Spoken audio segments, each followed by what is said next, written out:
matin, le panier suspendu au-dessus de la terrasse a demandé un avocat. Il n'a pas crié, parce qu'un panier suspendu garde une certaine dignité, même quand il est en train de sécher. Il a simplement changé de poids. Hier, il avait l'air d'un petit nuage fleuri. Aujourd'hui, quand on le soulève par la chaîne, il semble rempli de papier froissé. Le vent de la nuit a travaillé plus vite que le carnet d'arrosage. Le problème, c'est que tout le monde voit ce panier.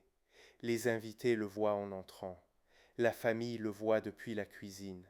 Le voisin le voit par-dessus la haie. Et pourtant, dans le plan du système d'arrosage du jardin, il n'existe presque pas. Il est trop haut pour être dans les plates-bandes, trop petit pour mériter une zone entière, trop joli pour avoir l'air urgent. C'est ainsi qu'une panne de programmateur d'arrosage commence parfois, pas par un appareil cassé, mais par une plante que personne n'a inscrite au programme.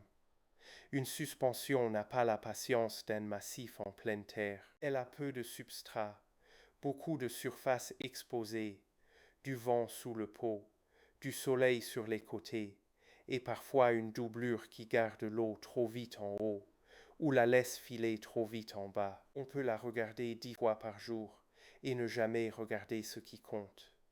La fleur peut encore sourire pendant que la motte devient sèche comme elle. Alors, on commence avec le geste le plus simple. On pèse le panier à la main, pas avec une balance de laboratoire, avec le bras.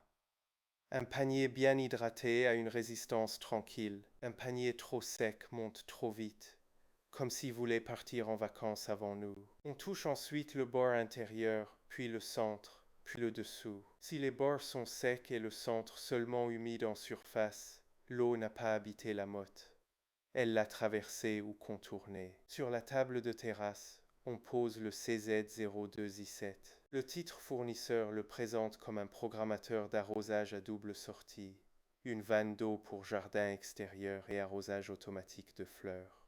C'est le niveau exact où l'on reste. On n'y lui ajoute pas une application, un protocole, un indice IP, une pression ou un type de pile qui ne sont pas vérifiés ici. Dans cet épisode, il sert à penser une petite branche de test, pas à promettre un miracle au-dessus de la terrasse. La tentation serait de raccorder la suspension sur la même ligne que les pots de basilic, parce qu'ils vivent au même endroit et qu'ils ont tous l'air de faire partie du décor. Mauvaise idée possible. Les pots posés au sol profitent d'un peu d'ombre, d'un volume plus lourd, et surtout ils ne se balancent pas dans le vent. La suspension, elle, reçoit l'air de tous les côtés. Elle peut réclamer une séance plus courte mais plus régulière, avec une vérification manuelle au départ. On déroule donc une petite ligne sans tirer sur le programmateur, sans laisser le tuyau porter son poids comme une corde de linge. Le raccord doit rester droit, le panier doit pouvoir bouger un peu sans arracher la jonction. On ouvre très doucement, on regarde si l'eau arrive près de la motte, pas seulement sur les feuilles. Arroser une suspension par le feuillage, c'est souvent offrir un spectacle brillant au lieu d'un repas utile. Le premier test dure peu de temps, on laisse l'eau passer, puis on attend. Le jardinier impatient veut tout de suite conclure. La terre, elle, travaille lentement. Après quelques minutes, on soulève de nouveau le panier. S'il n'a presque pas repris de poids, l'eau est passée trop vite ou pas au bon endroit. S'il devient lourd et goutte comme un évier vexé, on a dépassé la dose. La bonne durée n'est pas une idée, c'est un poids retrouvé. Le mot vacances entre ensuite dans la conversation, parce que les suspensions sont les premières à trahir une absence. Arroser les plantes pendant les vacances ne signifie pas préparer une grande noyade la veille du départ. Cela signifie tester plusieurs jours avant, écrire la durée, regarder le résultat le lendemain, et prévoir une personne capable de couper l'eau si quelque chose semble anormal. Les pots ne savent pas attendre le retour de la voiture. Dans le carnet, on écrit une phrase presque ridicule. Panier terrasse, vérifié au poids.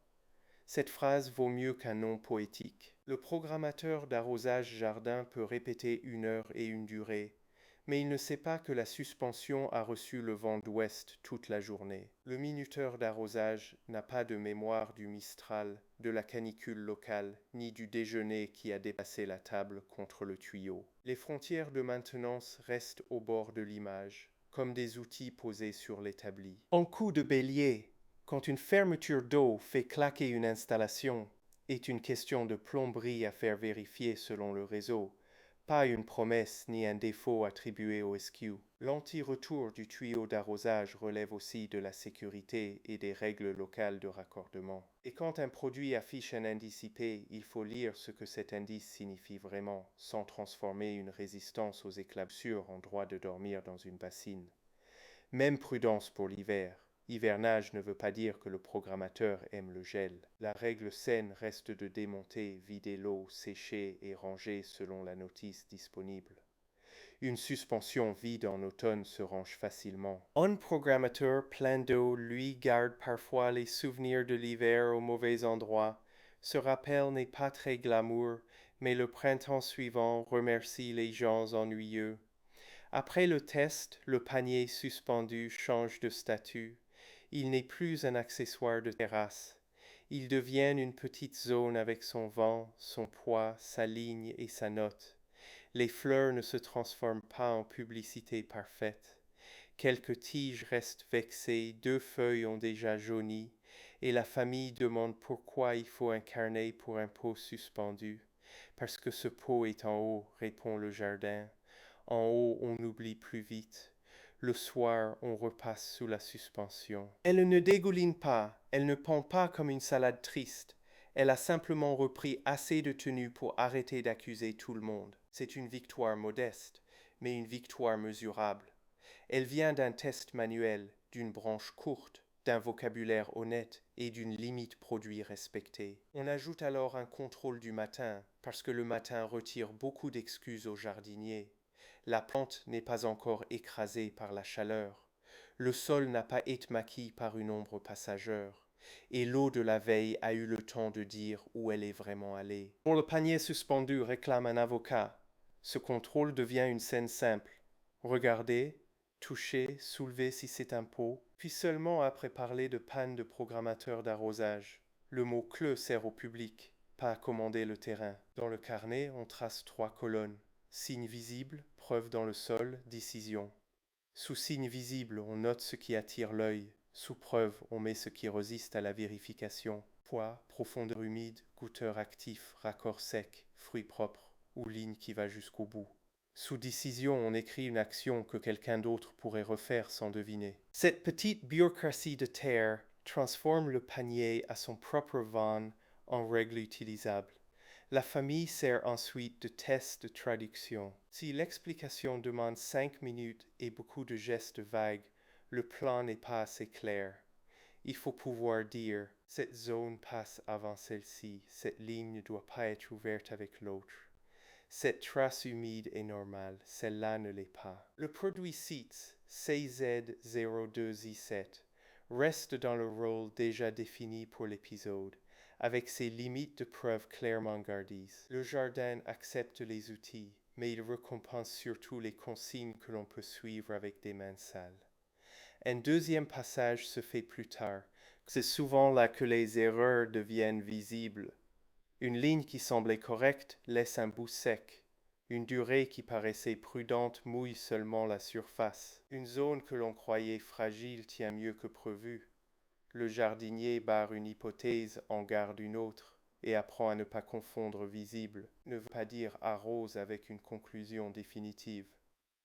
La leçon du jour tient dans un bras levé. Les pots qui se voient le mieux ne sont pas toujours ceux qu'on écoute le mieux. Avant de parler d'arrosage automatique, il faut donner une existence officielle à chaque plante difficile. Un panier suspendu n'a pas besoin d'un discours. Il a besoin qu'on le soulève, qu'on observe le vent, qu'on règle prudemment, et qu'on accepte cette vérité un peu sèche.